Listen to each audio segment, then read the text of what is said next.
Hello everyone! Welcome and welcome back to my channel. Isa po ba sa New Year's resolution nyo ang mag-travel international? So bago nyo po problemahin yung mga OOTD natin, yung mga outfit natin para sa travel, ang first po natin na ihanda ay yung mga travel requirements na posibleng hahanapin sa Philippine Immigration. 2024 na and sana ay maiwasan po talaga natin na ma-experience ang ma-offload sa Philippine Immigration. Kasi bukod sa ticket na masasayang, ay yung effort po natin masasayang. Yung tipong excited na tayo na mag-flight, mag-travel, pero in the end, ay ma-offload lang pala tayo. So, ayun nga na-mention ko before na ang offload talaga ay very traumatic experience. Para maiwasan po yun, panoorin nyo po itong video na to para malaman nyo po kung ano-ano ba yung mga requirements na dapat nyong ihanda para sa flight nyo. So itong video na po ay para po sa mga magta-travel as tourist or visit. So kung nagbabalak po kayong magtutour lang sa ibang bansa or meron po kayong i-visit sa ibang bansa, panoorin niyo po itong video na to kung ano-ano ba yung mga requirements na dapat nyong ihanda sa flight nyo. Sa mga first time pong mag-travel abroad, kapag magfa-flight na po tayo, bago po tayo makakapasok sa eroplano ay dadaan po muna tayo sa Philippine Immigration. So sa Philippine Immigration, meron pong first inspection and secondary inspection. So kapag ikaw ay sinwerte, o di kaya kapag na-satisfied po yung immigration officer sa mga requirements mo, sa mga sagot mo sa interview nila, ay sa first inspection pa lang, tatatakan na po yung passport mo and ready to flight na kayo. Pero kapag hindi na-satisfied ang immigration officer sa first inspection, for example, hindi tugma yung mga sagot mo sa mga requirements na bit-bit mo o di kaya may red flag sa travel mo or sa purpose of travel mo. Mga ganong cases kapag may kaduda-duda sa mga documents mo or sa mga sagot mo. So, posible po na mag-proceed ka sa secondary inspection. So, doon sa secondary inspection, further interview po ang mangyayari doon and maghahanap sila ng mga additional documents or requirements. So, hindi porket dadaan kayo sa secondary inspection ay diretso na kayong ma-offload. Hindi. Meron pa rin kayong chance doon na makasurvive. Depende na lang talaga kung masatisfied yung immigration officer sa mga sagot nyo and sa mga requirements na ipapakita nyo sa kanila. So, eto na po yung mga documents na ipapakita nyo sa first inspection. Ito po yung mga general requirements talaga. First ay passport, of course. Yung passport po ay dapat valid at least 6 months. And then visa, kapag kailangan po ng visa sa bansang pupuntahan.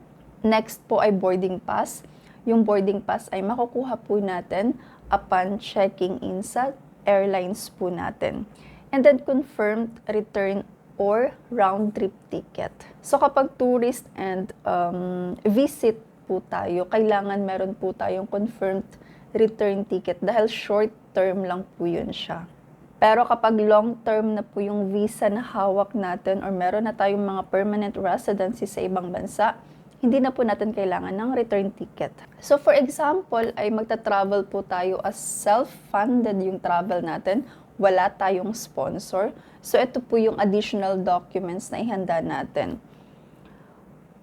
Proof of accommodation, financial capacity, or source of income consistent with the passenger's declared purpose of travel. So, dahil self-funded ka, so dapat ma-prove mo yon sa immigration na kaya mong isupport financially yung travel mo. And then, for example, kapag i-declare mo na meron kang trabaho, then you have also to prove or you have also to provide a documentation na meron kayong trabaho. Like, for example, certificate of employment, company ID, approved leave of absence, mga ganon.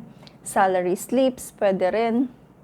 Any documentation na ma-prove nyo na totoo yung mga sinasabi nyo, totoo yung mga dinedeclare nyo sa immigration. So ito naman po yung mga requirements kapag sponsored po yung travel natin.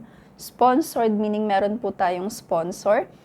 Hindi po tayo yung bumili ng ticket, hindi tayo yung gumagastos ng travel natin.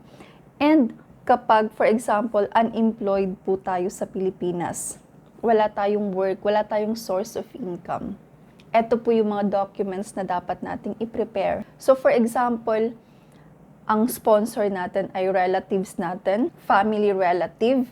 So dapat mag-provide po tayo ng proof of relationship like PSA birth certificate or marriage certificate kapag spouse po natin yung sponsor natin. And kapag for example, friends, boyfriend, girlfriend, or hindi relative yung sponsor, so mag-provide po tayo ng proof like yung conversation nyo, emails, call logs, mga ganun, pictures together, remittances kapag mag-boyfriend, girlfriend, ganun, mga LDR couples, ganun. So yun po yung mga proof of relationship na pwede nyong i-provide.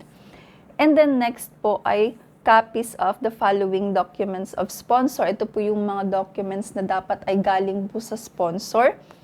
Yung passport copy or any valid ID copy po ng sponsor. Work visa, residence permit, and then kapag for example OFW po yung sponsor natin, so mag-provide po ng overseas employment certificate, OFW clearance, or kahit anong documents na ma-prove na OFW yung sponsor natin. And then next po ay original affidavit of support and guarantee na dapat po ay notarized and authenticated po by the Philippine Embassy or Consulate or Honorary Consulate for non-apostilled countries or apostilled by the apostille authority in the country of destination. Ayun nga, marami po akong videos about affidavit of support, yung mga frequently asked questions. Mapapanood nyo po dito sa channel natin. So, i-visit nyo po and check nyo po sa playlist doon sa affidavit of support and guarantee. Marami pong information doon. Kung marami po kayong questions about affidavit of support and guarantee, panoorin nyo po yun. So, dito po talaga sa affidavit of support and guarantee, marami pong na-offload dahil dito. So, hindi porket meron na po tayong visa ay hindi na tayo magkakaproblema sa Philippine immigration.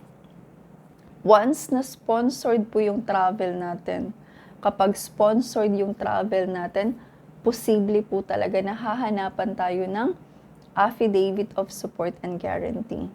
So, meron po akong video kung sino-sino po yung mga posibleng hindi hahanapan ng affidavit of support or posibleng hahanapan ng affidavit of support. Panoorin niyo po yun. So, kapag for example, nasa local lang po yung sponsor natin, nasa Pilipinas lang, so pwede po silang magpagawa sa lawyer and then ipanotarize lang po.